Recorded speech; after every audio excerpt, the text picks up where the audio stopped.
கிறிஸ்துவுக்குள் பிரியமானவர்களே, இந்த நாளுக்கான மாலை நேர மன்னா அப்போஸ்தலனாகிய பவுல் ரோமருக்கு எழுதின நிருபம் 3ஆம் அதிகாரம் 29வது வசனம். ரோமர் 3:29. ரோமன்ஸ் 3:29. தேவன் யூதருக்கு மாத்திரமா தேவன்? புறஜாதிகளுக்கும் தேவன் அல்லவா? ஆம், புறஜாதிகளுக்கும் அவர் தேவன்தான். இப்போ 2 கேள்வி கேட்குறாரு. தேவன் யார்? யூதருக்கு மாத்திரமா தேவன்? இல்லை புறஜாதிகளுக்கும் அவர் தேவன் இல்லையா? என்ன, எல்லாருக்கும் ஒரு தேவன். இதை மிக தெளிவாக அப்போஸ்தலனாகிய பவுல் சொல்லி கொடுக்கிறார். என்ன, சுவிசேஷம், ரட்சிப்பு எல்லா மக்களுக்கும், யூதர்களுக்கு மாத்திரம் இல்லை. ஏன்னா யூதர்கள் என்ன நினைச்சாங்க, கர்த்தர் எங்களை மட்டும்தான் தெரிஞ்சு கொண்டாரு, அதனால எங்களுக்கு மாத்திரம்தான். அதனால தான் இந்த ரோமர் நிருபத்தில் சொல்லும்போது 1வது அதிகாரம் 16வது வசனத்தில் சொல்லும்போது, கிறிஸ்துவின் சுவிசேஷத்தை குறித்து நான் வெட்கப்படேன், முன்பு யூதரிலும் பின்பு கிரேக்கரிலும் விசுவாசிக்கிறவன் எவனோ அவனுக்கு ரட்சிப்பு உண்டாவதற்கு அது தேவ பலனாய் இருக்கிறது. எப்படி? யூதருக்கு மாத்திரம் அல்ல, விசுவாசிக்கிற யாராக இருந்தாலும் அவங்க எல்லாருக்கும் பலிக்கும். ரோமர் 10வது அதிகாரம் 12வது வசனம் சொல்லும்போது, யூதன் என்றும் கிரேக்கன் என்றும் வித்தியாசமே இல்லை, எல்லாருக்கும் கர்த்தரானவர் தம்மை தொழுது கொள்ளுகிற யாவருக்கும் ஐஸ்வர்யம் பண்ணராய் இருக்கிறார். ரொம்ப தெளிவாக சொல்லி கொடுக்குறாரு. யூதருக்கு மாத்திரம் நினைக்காதீங்க. ஏன்னா இதே கலாத்தியர் 3வது அதிகாரம் 28வது வசனத்தில் சொல்லும்போது பாருங்க, யூதன் என்றும் கிரேக்கன் என்றும் இல்லை, அடிமை என்றும் சுயாதீனன் என்றும் இல்லை, ஆண் என்றும் பெண் என்றும் இல்லை, நீங்கள் எல்லோரும் கிறிஸ்து இயேசுவுக்குள் ஒன்றாய் இருக்கிறீர்கள். ஏன்னா பழைய உடன்படிக்கையில் யூதர்கள் மற்றவர்களோட கலந்து கொள்ள மாட்டாங்க. ஏன்னா கர்த்தர் யூதர்களை தெரிந்து கொண்டது அவர்கள் மூலமாய் எல்லா ஜனங்களும் தேவனை அறிந்து கொள்ள வேண்டும் என்று. நீங்கள் பழைய ஏற்பாட்டில் அத்தனை காரியங்கள் பார்க்கலாம். எப்படி புறஜாதிகளுக்குள்ளவர்கள் வெளிச்சமாய் இருப்பார்கள் என்று கர்த்தர் தெரிந்து கொண்டாரு.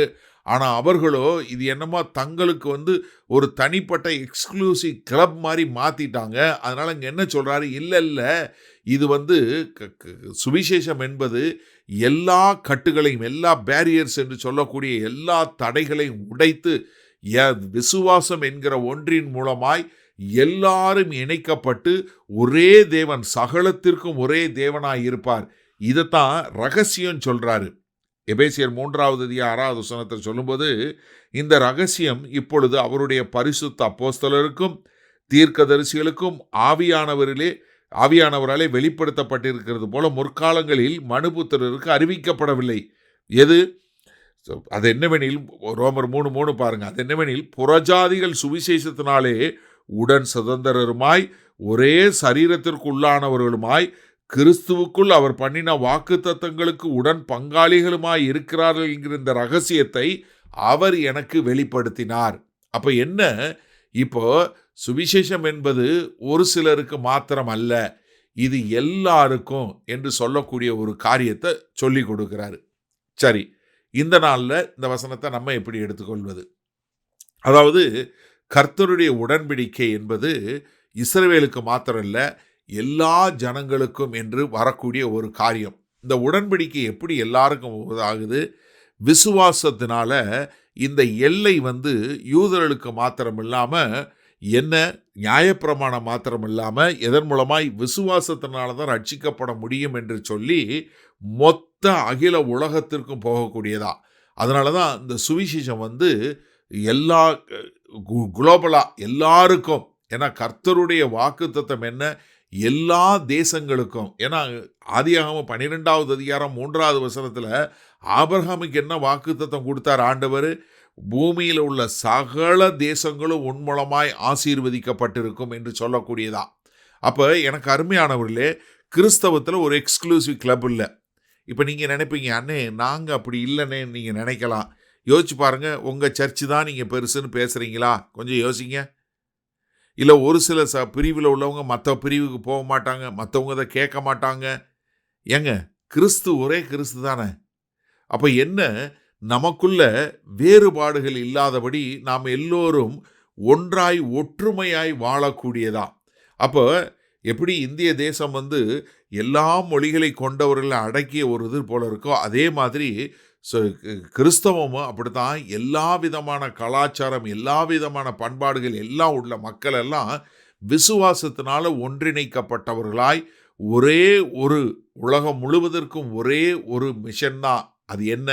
எல்லா மக்களும் கர்த்தராகிய இயேசு கிறிஸ்துவை ஏற்றுக்கொள்ள வேண்டும் என்று. அப்ப என்ன? இந்த சுவிசேஷத்திற்கு என்ன கிடையாது? பார்டரே கிடையாது. இந்த சுவிசேஷத்துக்கு எல்லையே கிடையாது. இது எல்லையற்ற சுவிசேஷம், எங்கும் செல்லக்கூடிய சுவிசேஷம், எல்லாருக்கும் ரட்சிப்பு என்பதை நாம் மிக தெளிவாக புரிந்து கொண்டு அதற்கேற்றாற் போல் வாழ நம்மளை ஒப்புக் கொடுப்போமா?